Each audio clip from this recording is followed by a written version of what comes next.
Welcome back to episode of car talk. हमारे क्योर हैं अफजल महमूद साहब। उन्होंने हमारे से सवाल किया है कि उन्होंने आज से तकरीबन 8 साल पहले फ़ाइल ली थी बेरिटन कराची की। अब वो कह रहे हैं कि उस वक्त मेरी तो सारी पेमेंट हो चुकी थी मुकम्मल, लेकिन अभी तक मुझे प्लॉट नहीं मिला। अब वो कह रहे हैं कि मैं समझ सकता हूँ कि कोई लिटिगेशन वाले मामला हो जाते हैं, इस तरह की चीज़ें और हो जाती हैं और किसी को नहीं मिल पाता या काफ़ी बड़ा मामला होते हैं ज़मीन के अंदर। लेकिन वो कह रहे हैं कि मसला ये है कि बैरियर टाउन ने जो किया, उसके अलावा बाकी सोसाइटीज़ भी अगर कोई मसले वगैरह आते हैं, किसी बंदे के साथ कोई फ़ाइल ली है, उनको नहीं मिल रहा, तो वो ये नहीं करते कोशिश कि इनको पहले सॉल्व करें, वो आगे मज़ीद खोल देते हैं। अब बैरियर टाउन ने बैरियर टाउन कराची 2 खोल दिया। इसी तरह गुलबर्ग है, वो ए एग्जीक्यूटिव पता नहीं क्या कुछ खोल जा रहे हैं। तो इस तरह जो सोसाइटीज़ हैं, ये क्यों नहीं पिछले बंदों को सॉल्व करती ताकि आगे जाएँ, या फिर मतलब आगे क्यों नया खोल लेती हैं? पिछले पहले ही इतने सारे इफेक्टिव हैं, आगे और इफेक्टिव आ जाएंगे। तो ये ऐसा क्यों है, आइए बात करते हैं।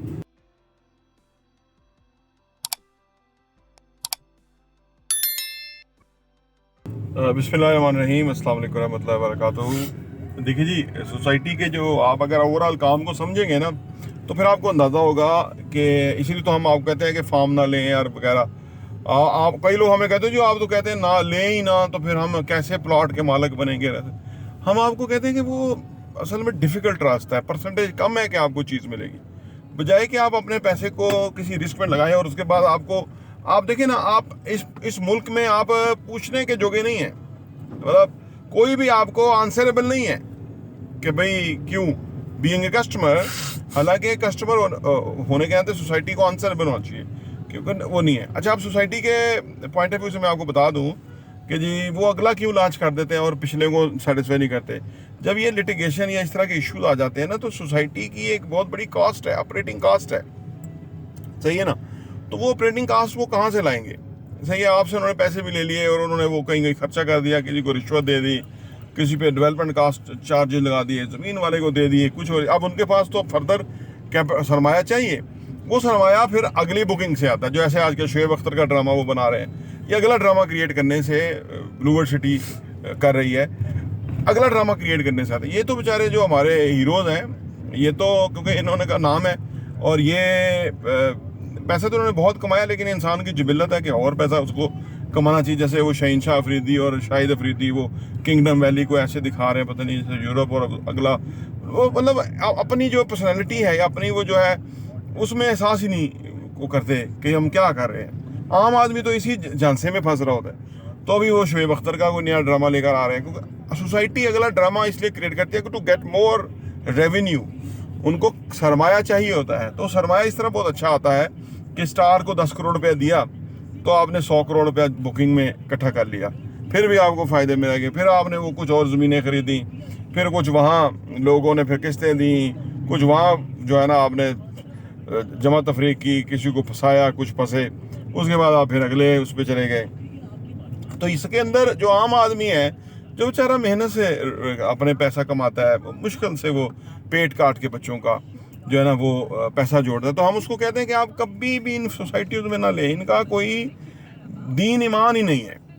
मैंने आप चलो बहरिया लोगों ने तो फिर भी कोई डिलीवर कर दिया, DHA ने डिलीवर कर दिया, ठीक है ना। मैं तो इनको भी कहता हूँ फार्म ना लें। उसकी वजह यह है कि उनकी अपनी मजबूरियाँ हैं कि उन्होंने आगे फर्दर सोसाइटियाँ लॉन्च करनी है, लेकिन उनकी मजबूरियाँ होती रहें।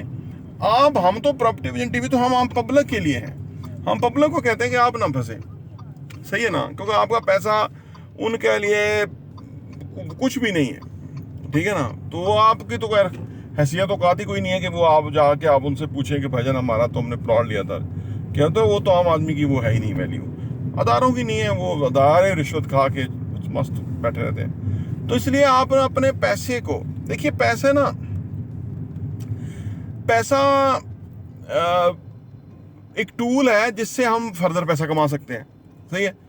अगर फर्ज करें, जैसे टूल्स आप क्या क्या टूल्स समझते हैं? आपको प्लास का पता होगा, आपको पेचकस का, टेस्टर का पता होगा, आपको अभी कोई वो घर में कोई इलेक्ट्रिसिटी का मसला है तो वो तो अगर किसी बंदे को कहते हैं जी टेस्टर ज़रा पहले ला दें, टूल है ना वो टूल होगा तो वो उसको छेड़छाड़ करके तारों को सेट कर सकता है, उसके ऊपर कोई सोल्यूशन टेप लगा देगा तो वो काम यस हो जाएगा, ठीक है ना। टूल है ना वो। अब अगर कोई बंदे के पास टूल ही ना हो, टूल उसने किसी को दे दिया हो, तो उसके घर में बिजली खराब हो जाएगी, तो वो टूल यानी टेस्टर उसको है ही नहीं। तो कारीगर, माहिर कारीगर भी होगा, वो हाथों से तो नहीं काट सकता, उसको तो वो टूल चाहिए। तो लिहाजा जो पैसा टूल है, इसको हमेशा समझदारी से, हिकमत से,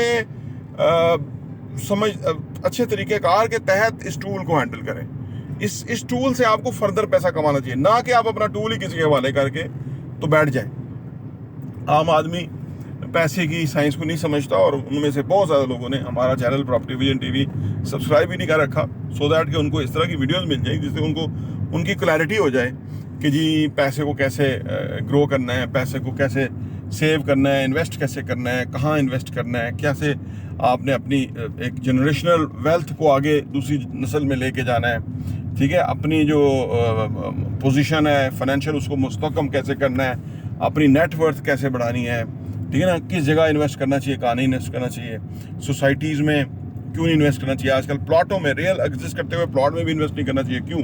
ये सारी चीज़ें हम अपने चैनल के ऊपर मुख्तलिफ मौज़ूआत के अंदर आपको बताते हैं, और आप अगर हमारा जो प्लेलिस्ट है उसमें जाके देखेंगे तो बहुत ही वैल्यूएबल आपको इन्फॉर्मेशन मिलेगी इन सब्जेक्ट के हवाले से, ठीक है। बात यह है कि वो अगर कोई जानना चाहता है, कुरान में भी आजकल तर्जुमे के साथ में पढ़ रहा हूँ दोबारा, बहुत ही मज़ा आ रहा है, इतना सीधा, इतना आसान, इतना दो टोक, इतना बरबला कुरान पाक के अंदर अल्लाह ताला ने बातें क्लियर बताई हैं कि हमें ही समझ नहीं आ रही, हम ही गूफ हैं कि समझ नहीं आ रही। उर्दू तर्जुमा पढ़ लें तो हर बात, तलाक के इश्यूज, दूसरी शादी के मामलात, बच्चों के मामलात, आगे जो आपकी नस्ल को आपने वो करनी है, प्रॉपर्टी वो ट्रांसफ़र करनी है, वो औरतों के हकूक़, वालिदैन के हकूक़, यानी कोई ऐसा मौजू नहीं है जो कुरान पाक ने अधूरा छोड़ा है, तमाम कुछ मौजूद है। तो अगर हम ना जाने तो हमारी कम अकली, कम इल्मी है, हाँ जी। और इसी तरह ये जो रियल एस्टेट के हवाले से इन्वेस्टमेंट की जो खबरें हैं के बारे में जो बातचीत है, ये कोई इतनी बड़ी मुश्किल साइंस नहीं है। अब थोड़ा सा आप तवज्जो करेंगे चीज़ों को, वन बाय वन आपको क्लैरिटी होती जाएगी, आप ज़िंदगी में बिल्कुल फोकस और बिल्कुल क्लियर हो जाएंगे, और आप तेज़ आगे बढ़ना शुरू कीजिए। जब इंसान की यहाँ से क्लैरिटी आ जाती है ना, तो फिर वो बंदा तेज़ ग्रो करता है। जब यहाँ ही कन्फ्यूजन रहेगी, डिस्ट्रैक्शन रहेंगी, तो वो हमेशा एक कदम आगे दो कदम पीछे रहता रहेगा। तो लिहाजा आप हमारे चैनल में बाकी बहुत सारी प्लेलिस्ट के अंदर वीडियोस मौजूद हैं, वो आप उनको ज़रा देख लें तो आपको पता लग जाएगा कि ये क्या मामलात हैं रियल एस्टेट के, किस तरह इंडस्ट्री चलती है, आम आदमी को किस तरह से घेरा जाता है, फंसाया जाता है, उसका पैसा किस तरह से ख़राब किया जाता है ये जो एडवर्टाइजिंग और इसके बेसिस के ऊपर। तो बहरहाल ये आप समझेंगे तो आपको ज़िंदगी में फ़ायदा होगा। प्रॉपर्टी टीवी देखने का बहुत शुक्रिया।